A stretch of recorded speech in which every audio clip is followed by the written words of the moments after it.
The pint glass was still cold in my hand, even though the beer was half gone and warm by now.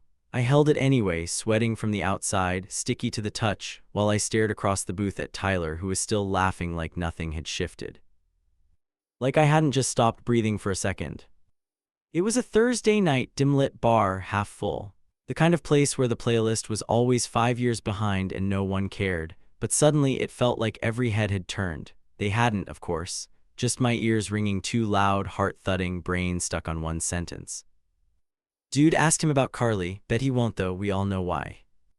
Tyler grinned. He leaned back into the booth like he'd just won a round of poker, not casually lobbed a grenade into my chest.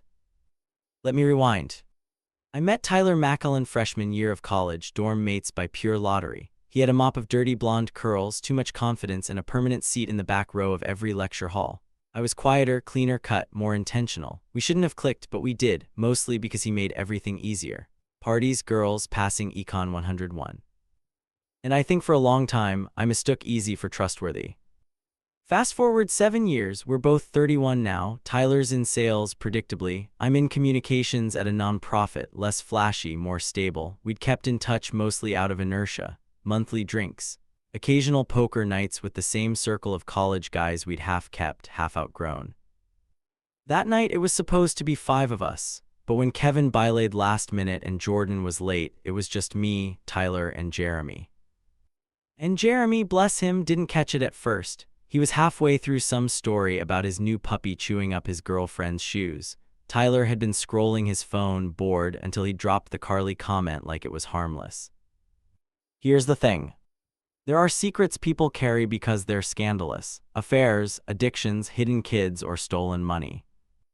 Then there are secrets you carry because explaining them is like laying yourself bare on cold concrete. They're not crimes, they're just tender.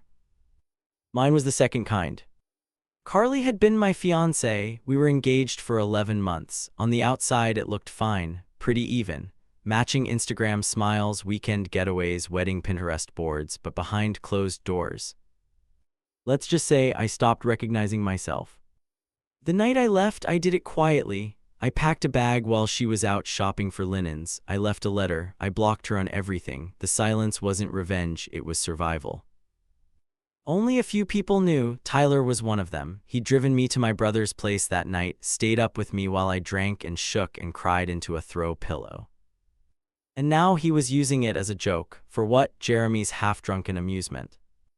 Jeremy looked confused. Wait, who's Carly again? Tyler chuckled, fake innocent. You know, the one that ghosted him. Or did he ghost her? Jury's out, right? He said it like he was poking fun at an old roommate, not dragging out the most humiliating chapter of my life. I said nothing. Not because I didn't have words, but because none of them would land without splattering. Silence has power. It makes people uncomfortable, it demands attention. And in that moment, Tyler wanted something from me: denial, pushback, a laugh, anything to confirm the joke was okay. I didn't give it to him. I just stared, not angry, not broken, just present. The air changed. Jeremy blinked between us, slowly starting to register the tone. Wait, is this, like, serious? Tyler cleared his throat. I mean, come on, it's been what, 2 years? Thought we could joke about it now. Still, I said nothing. We paid the bills soon after. Jeremy left first. Tyler and I walked out into the parking lot together. Silence stretched like a wire between us. He spoke first. Hey, look, man, I didn't mean to bring up old stuff. I nodded once. He tried again. You good? I shrugged eventually. And I walked to my car. That would have been the end of it if it was just a joke, a dumb, tasteless comment. But something about Tyler changed that night. Something shifted behind his smile. I noticed it over the next few weeks. Missed messages, shorter replies, skipped poker nights. I didn't chase. I let the silence grow, not out of pride, but because I realized it told me who Tyler really was. A month later, I ran into Jordan at a bookstore cafe. We caught up, and eventually he leaned in, voice low.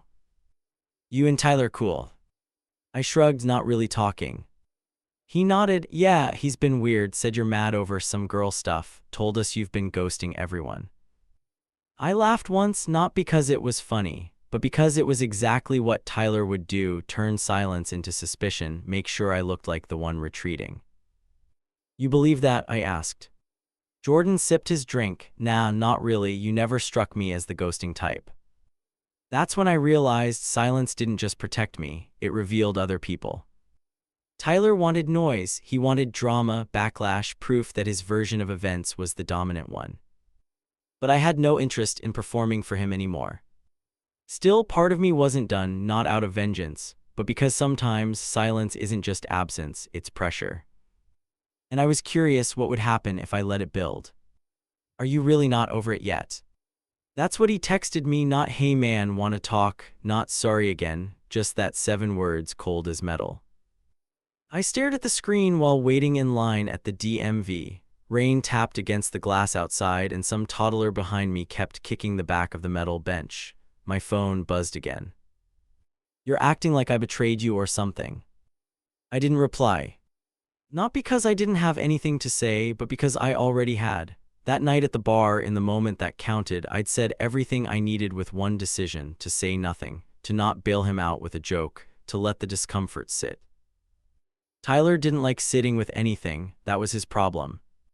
It had been 3 weeks since the bookstore talk with Jordan. Word had clearly gotten around. Our friend group, small but close-knit, had started acting differently, more hesitant, more polite in texts. I got fewer invites to group stuff. At first, I assumed Tyler was pushing a narrative, that I was being sensitive or holding a grudge, but then a separate thread emerged, one I hadn't expected. They were quietly checking in.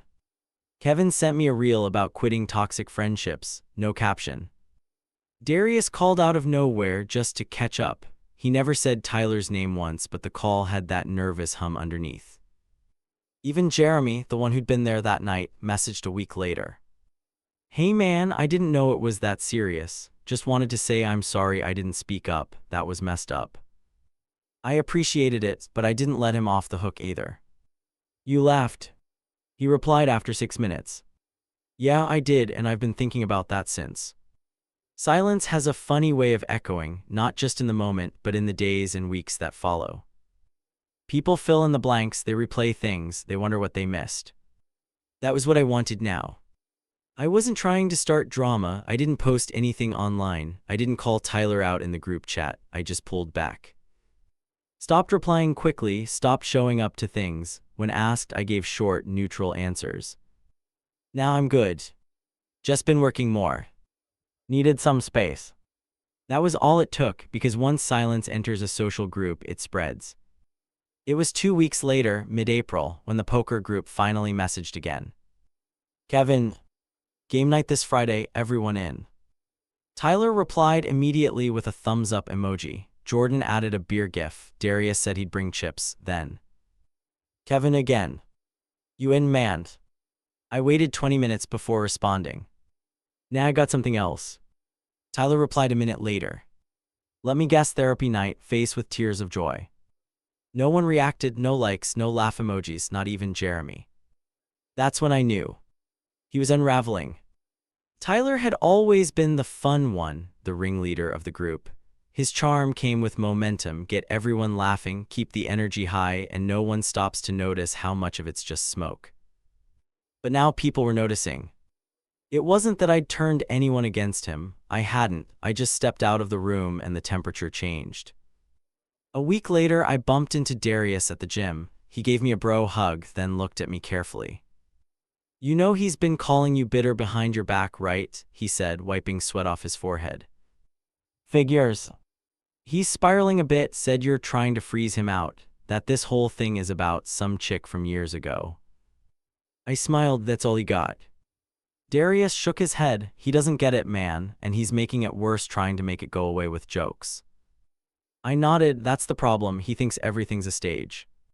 Here's the truth, what Tyler did wasn't just exposing something private, it wasn't even just the public way he did it. It was that he knew. He knew how long it took me to recover after Carly, knew the therapy, knew the guilt, knew I'd blamed myself for months, convinced I'd been the one who failed, because I couldn't make it work with someone everyone thought was perfect for me. He saw me crawl out of that hole, and still chose to use it for a punchline. That's not a friend, that's a man looking for material. The funny thing is, silence doesn't feel like punishment. It feels like truth. Once I stopped talking, I started hearing what was always there, his constant deflection, the way he never apologized without qualifiers, how every deep moment was followed by a joke to soften the edge. He wasn't being ironic, he was being hollow. But silence doesn't just expose people, it tempts them. 3 weeks after poker night, I got an Instagram DM from someone I hadn't spoken to in years, Carly. No caption, just a screenshot. It was a group chat clearly cropped from someone named Ty. He had sent a message that said, "Funny how he ghosted his perfect little fiancée and now acts like he's the mature one. Dude needs a reality check." Carly's text below it. "Thought you should see this." I stared at it for a while, then I replied, "Thanks, I'm good." She didn't push. Carly had her faults, but pettiness was never one of them. I knew what she wanted with that screenshot. She wanted me to see how Tyler talked when I wasn't around. But I already knew. The group chat, the jokes, the side comments, Tyler was reacting to the vacuum. He wanted me to engage, to respond, to make noise. But I wasn't going to. He didn't deserve a fight, he deserved a mirror. And he was already cracking in front of it. Then came the moment I didn't expect. Jordan reached out, direct, no emojis. "Need to talk, you free?" We met at a diner the next morning. He looked nervous, stirring his coffee too much. "I kicked Tyler from the group chat," he said. I raised an eyebrow. "What happened?" He took a breath. "He made a joke about your mental health, said you were probably curled up journaling about your trauma." I told him to shut up. He doubled down, said I was being soft. I stayed quiet. Jordan kept going. "It wasn't just that, it's been building. He makes everyone the butt of the joke. Me, Kev, even Jeremy's dog dying, he made that weird. We're done." I nodded. "Took you guys a while." Jordan looked ashamed. "Yeah, sorry about that." I didn't say "I told you so." I didn't gloat. I just sipped my coffee and let it settle. Sometimes silence speaks loudest when you keep it even after you've won. That weekend, I saw Tyler's story pop up on social. It was a meme about fake friends and outgrowing people who can't take a joke. I watched it for 5 seconds, then I closed the app. He could scream into the void all he wanted. I had no plans to answer back. It was 6:37 p.m. on a Monday when Tyler showed up at my office.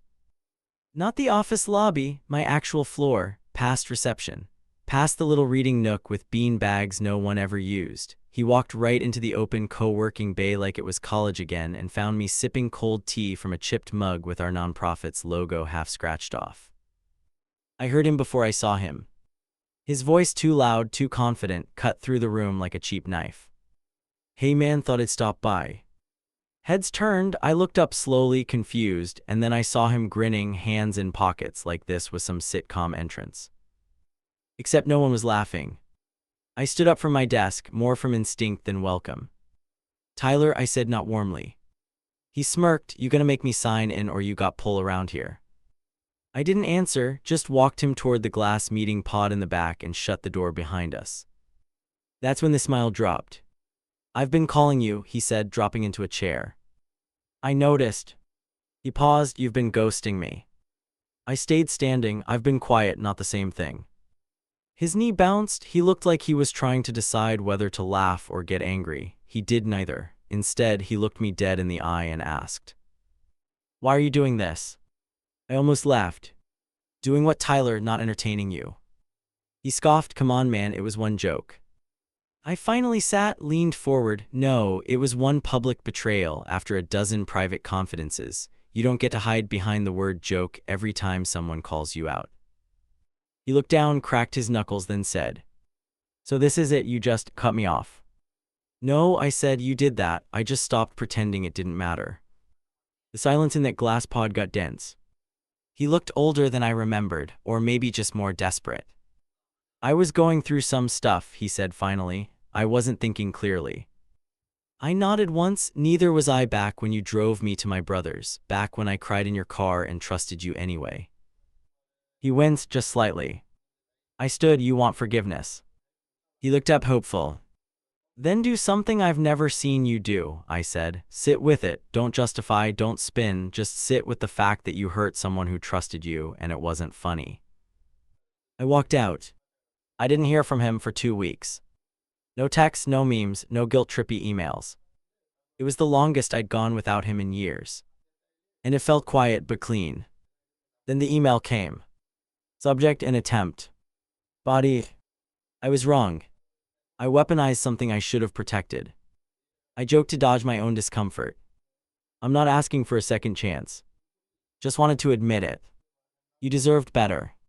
No emojis, no gifs, no law. Just 6 lines of honesty. I didn't reply. Not out of malice, not to punish. I just didn't know what forgiveness looked like yet. Later that week, I got coffee with Jeremy. He was more relaxed now. Said he felt lighter, like the group had space to actually talk without competing for the loudest laugh. Funny how one voice can fill a whole room, he said, stirring cream into his cup. Until it's gone, I added. He nodded. We all noticed. The truth is, I wasn't trying to destroy Tyler. I wasn't even trying to make a point. I just stopped offering my silence as cover for his behavior. When someone uses your pain as a punchline, they don't need an audience, they need a mirror. Weeks passed. One night I went through old photos, me and Tyler in Vegas covered in glitter and bad decisions, us in college trying to grill in the rain, him helping me move after Carly. All real, all happened. But memory doesn't justify present harm. And nostalgia is not the same as friendship. Jordan texted me that weekend. Thinking of starting a new group thread, smaller circle, more real talk. I said, count me in. The next time we met, me, Jordan, Kevin, Darius, it was at a bonfire. Small park, clear sky, folding chairs in a loose circle. No loud jokes, no shots fired, just real stories, real listening. Jeremy told us about his breakup. Kevin talked about his mom's declining health. Jordan admitted he'd started therapy. And me, I told them what silence had taught me. It wasn't about revenge. It was about boundaries. About dignity. About choosing who gets to carry pieces of your story. In Tyler, he dropped his piece the day he turned it into a joke. The fire crackled between us. No one rushed to fill the quiet. No one had to. Halfway through deleting old contacts, I paused on his name.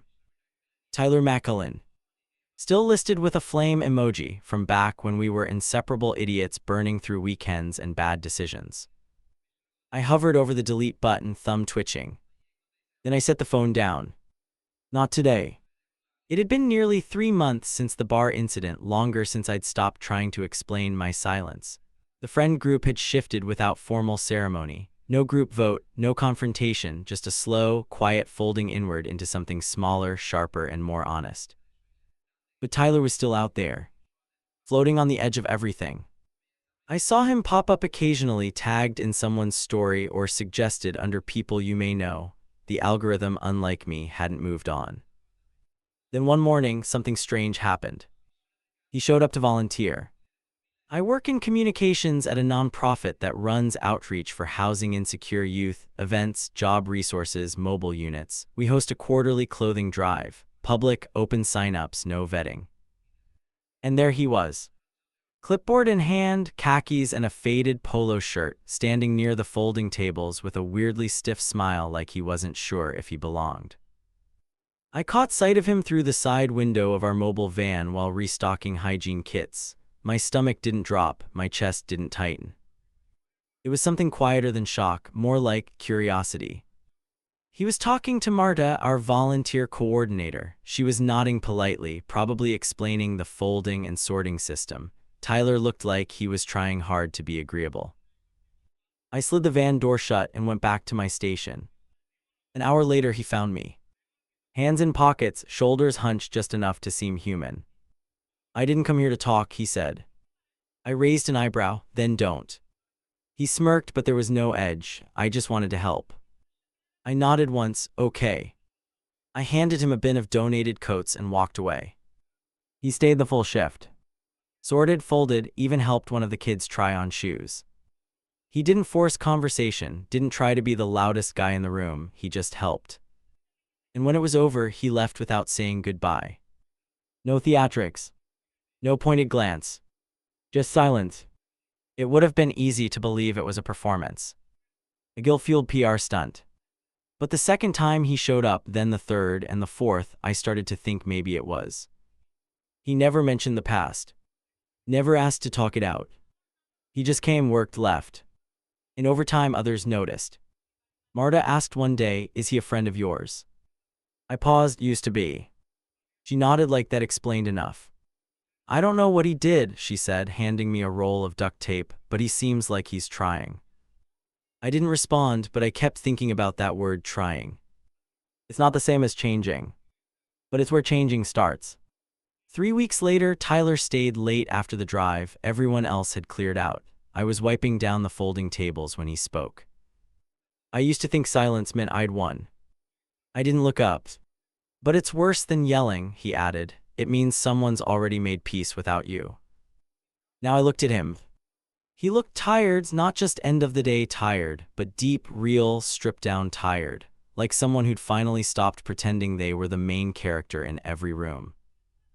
"I don't need a reset," he said. "I just wanted to stop being the kind of guy who gets erased." I didn't give him a speech. Didn't forgive him, didn't attack him. I just said, "Keep showing up." He did.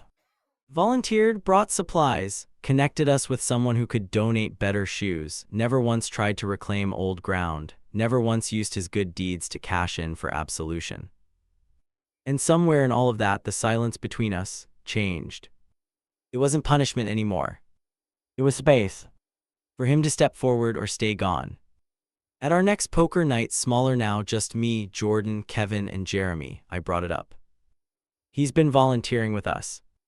Jeremy blinked. "Tyler." I nodded. Jordan exhaled. "Huh." Kevin spoke next. "You think he's different now?" I shrugged. "I think he's trying."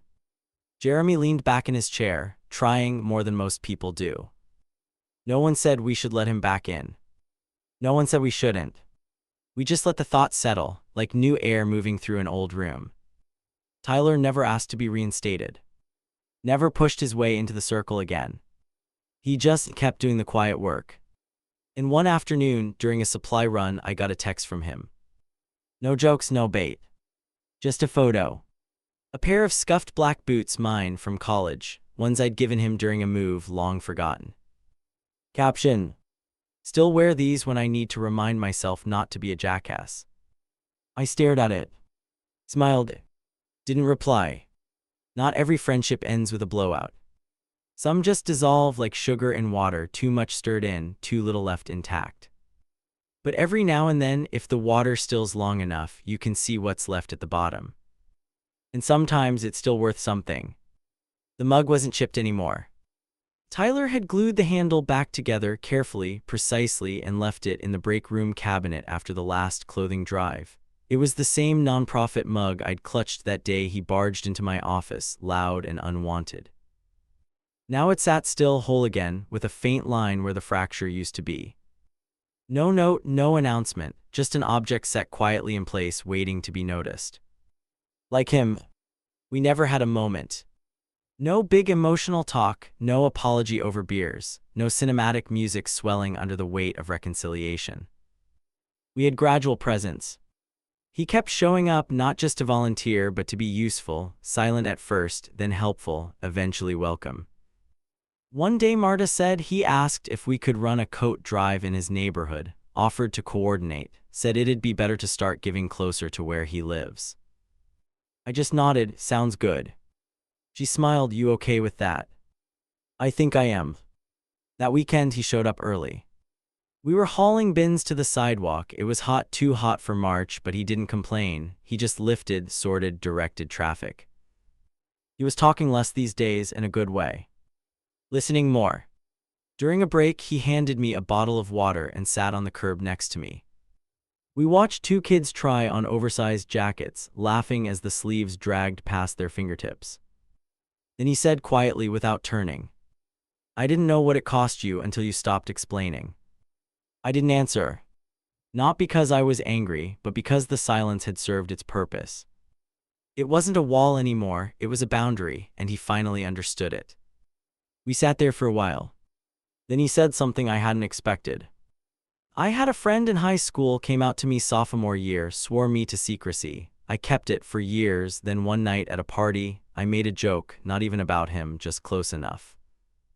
He paused. He didn't speak to me again, not once. I thought he was overreacting. Another beat. Now I get it. That was the closest he ever came to explaining why he did what he did with Carly, or maybe that was the explanation. Not an excuse, not a script. Just context, human, messy, real. I didn't say it's okay.